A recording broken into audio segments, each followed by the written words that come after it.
All right, I am here with Darlington ladies basketball coach Samantha Rush. You got a experienced group coming back. I know you lost some players from last year, but it's a proud tradition here at Darlington. Talk to me about expectations for this season.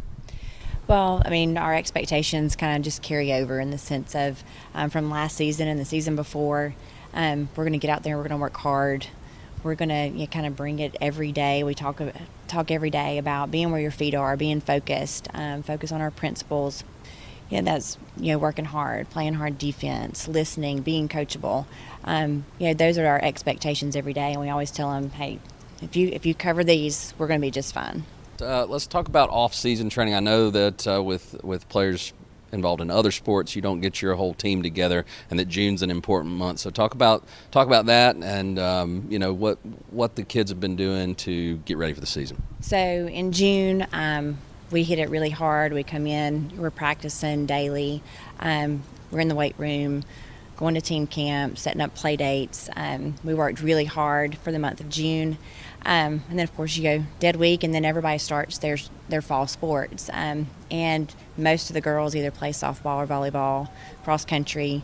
They're devoting their time and developing other skills. So during that time, we'll do 4-on-1 workouts with the girls that can come in after school if they're not playing a sport, or just on Saturdays, things like that. Some of them work on their own with trainers, or just coming in during their free time and getting on the gun, or working on ball handling, just kind of getting a few minutes here and there to work on basketball. So let's talk about some of the players we're going to, the names we'll be calling out there on the floor. What are some of who are a few of your players that you're looking to step into leadership roles, and what can we expect from the Tigers? So Emma Hunt first. She's been kind of on the court a lot already. She's been a leader for us from the point guard position, from the guard position. Definitely stepping into a larger leadership role this year after losing those 5 seniors. So you'll hear Emma Hunt's name a lot. Caroline Jordan, she's our post player. She's kind of filling in, and now she's the J and the G, and she's going to kind of come in and kind of fill those shoes. She's doing a great job of taking over that role down low. You've got Audrey Abbott, who is a senior as well. You'll hear her a lot. She's can play point guard or the 2 or the 3 guard, and so she's come out and really contributed this year. She didn't play last year. She was focusing on softball, which she got her softball scholarship, and came back out and joined us on the basketball team again this year. So Mia Curley's a junior. Emmy Grace Wood, she's also a junior, and they're guards, and they're stepping into new roles as well, and filling in those spots at the 2 and the 3 spot. Presley Dixon is back, and she plays about every position. She's down low, and she's on the wing, and she's quick, super quick. So you'll hear her a lot. Sydney Rush is another guard that's on the team, and then our 2 freshmen, Sarah Jo Pierce and Nora Canuck. Alex Tran is a senior guard for us, and you'll be hearing her name a lot. So we're kind of smaller this year, but we're back with the same fight and same grit that we always had. So with the seniors moving on, is there going to be an adjustment to style of play? I know you have to kind of fit that around your personnel sometimes. So what kind of style of play and brand of basketball will we see from the Lady Tigers? So you're the same get after it defense that we always have played. We're gonna get after you. We're gonna pressure the ball. We're gonna push the ball. Try to play quick when we can. Things are a little different. We've had size and height for the past couple of years. We look a little different this year, so we've had to adjust a few things offensively. The other girls, in the sense, with losing that height, they're just learning to play big. So that defense is going to be the same as always. Okay. Let's talk about the schedule. I know it's kind of compartmentalized. You've got your non-region play, then you enter the region schedule, and then, of course, postseason play. So talk about some of the big obstacles and games you're looking forward to throughout the season. Well, we always look forward to the Christmas tournament. That's fun, growing up here and playing the Christmas tournament and just being a part of that tradition. The girls love the Christmas tournament. Our region and getting to play people around Rome is always fun because they grew up with all these kids. They have relationships with all these kids, they're friends. So just being able to compete against your friends at other schools is always fun. Pepperell's a big rival for us. Trine's going to be a big game. They're going to come back strong. They were a strong team last year. So those are two games that seem to be top of the list for us. And then just kind of working hard, through the region and being a competitor at the end is kind of our main goal. So. Awesome. And then I was going to ask you about the Christmas tournament, but you already addressed that. So talk to me about what it means to be a Tiger, the community here, the support that you have from the administration and the fans. This is just an awesome place to be and to coach. Coming in, I don't think you can really understand the sense of community here until you get here. You come in and everybody's on the same page. Everybody's working hard. You've got support from your administration and from your athletic directors. Most of the time, if I go with them with anything, with a need, they're like, okay, what do we need to do? How can we tackle this? What can I do for you? So it's awesome to be supported that way, community-wise. The fans are great. The support's there. The parents are always there, willing to help. And just that sense of community and support you get, I feel like it's just a different atmosphere than other places you go.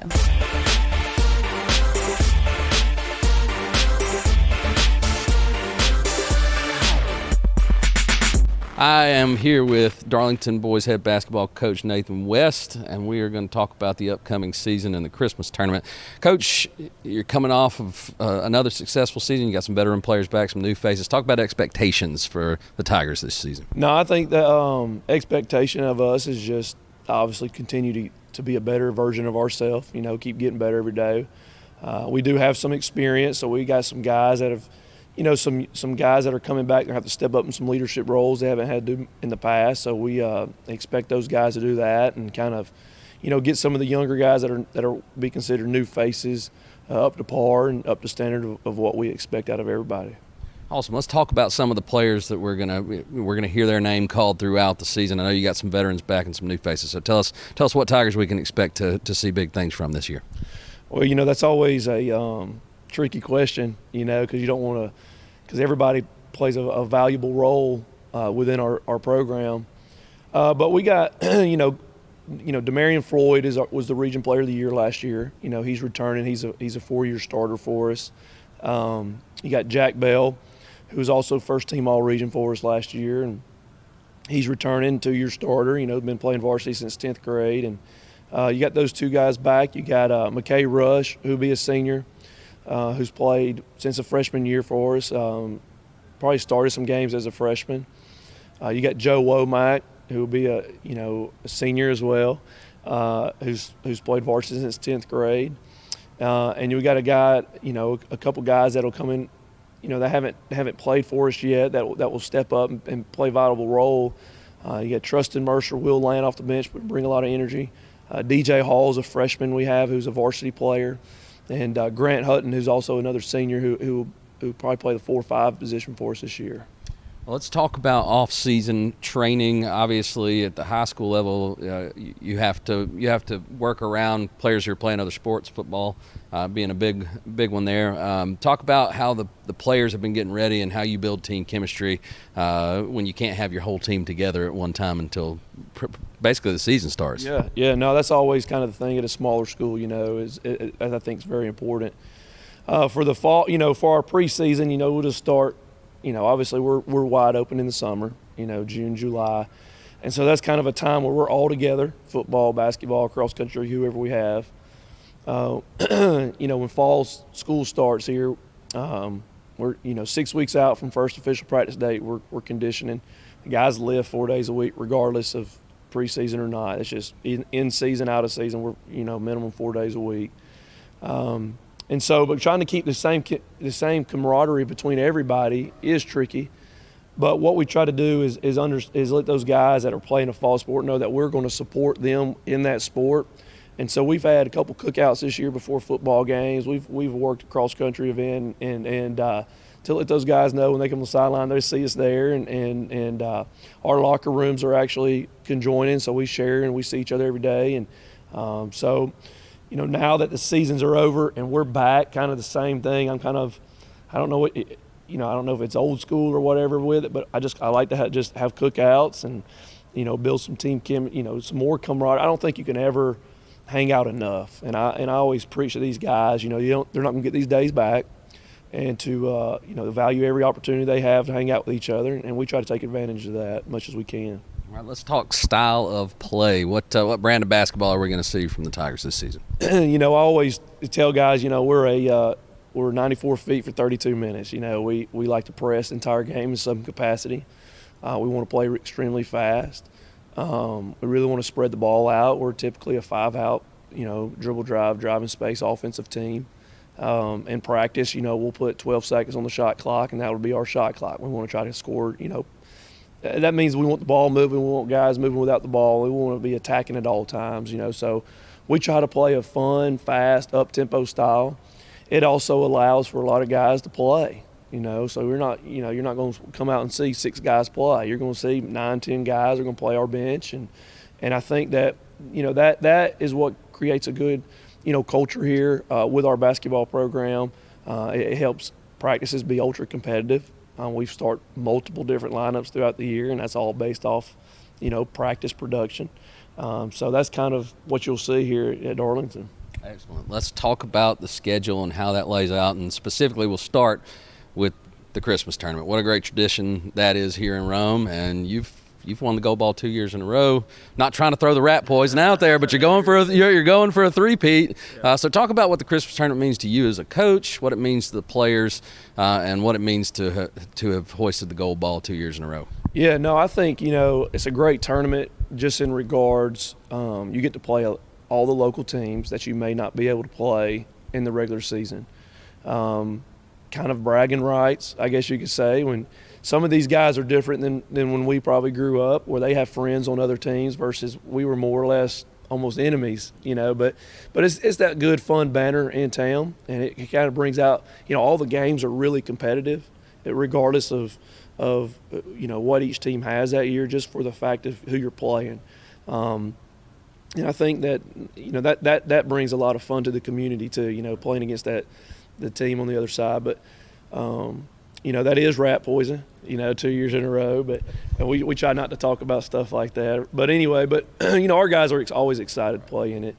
Our schedule, this year, like as any other, I try to play really tough non-region schedule, just for the fact none of your non-region games dictate the outcome of your season. And so we want to do what we can to prepare ourselves for the postseason. So we play, I think, only one other team, non-region, that would be in our classification. Everybody else is bigger than who we are. And we'll open up with Oxford, Alabama, who's 6A team, multiple college players. You got River Ridge. We'll play Calhoun's always been a good kind of little rival game for us. They do a really good job over there. And so we'll have them here this year. We got Christian Heritage, who's got college guys on their team. And, we play Fort Payne, Alabama, who's got, a Division I wing. We'll go down to Panama City. We'll open up with Pleasure Ridge Park out of Louisville, Kentucky. So, our non-region is very, I don't know what the word is, but it's tough. Yeah. And it's competitive. And we treat them like playoff atmosphere basketball games, because that's what they are. We'll go play Elka, Eagles Landing Christian, who's always been really, really good at athletics. And so, our guys they look forward to those games, as well as obviously our region tournament, our region games. But they've really bought in and valued those chances and opportunities to get better and see where they're at and what they're made of. And how playing that tough schedule, obviously that sets you up for region play and the competitiveness you're gonna handle there. But also, when it comes state tournament time, how does that prepare you for that? Yeah, absolutely. It just kind of goes back to that, that competitive level. You hope that you play these teams and you'll never see them again, but you hope that they always show you something different on the offensive end, defensive end, whatever, how they attack what you do, that kind of helps you prepare. Like, look, we've seen it all. We're going to be prepared. I don't think there's ever a thing of being over prepared.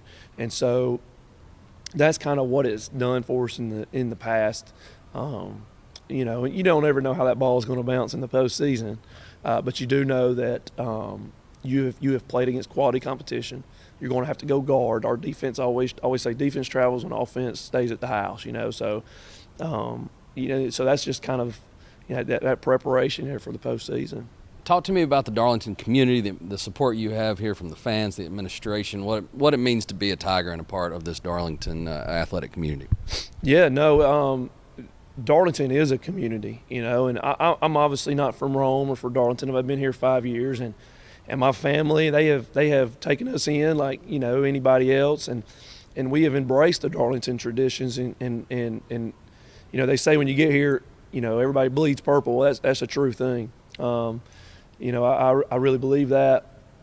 You know, as far as the administration goes, I had a vision 5 years ago, I guess you could say, of what I would like the program to be at, and they just said go. You know, and there's never really been any hesitation or allowing me to do what I thought was best for the program, just support and guidance along the way.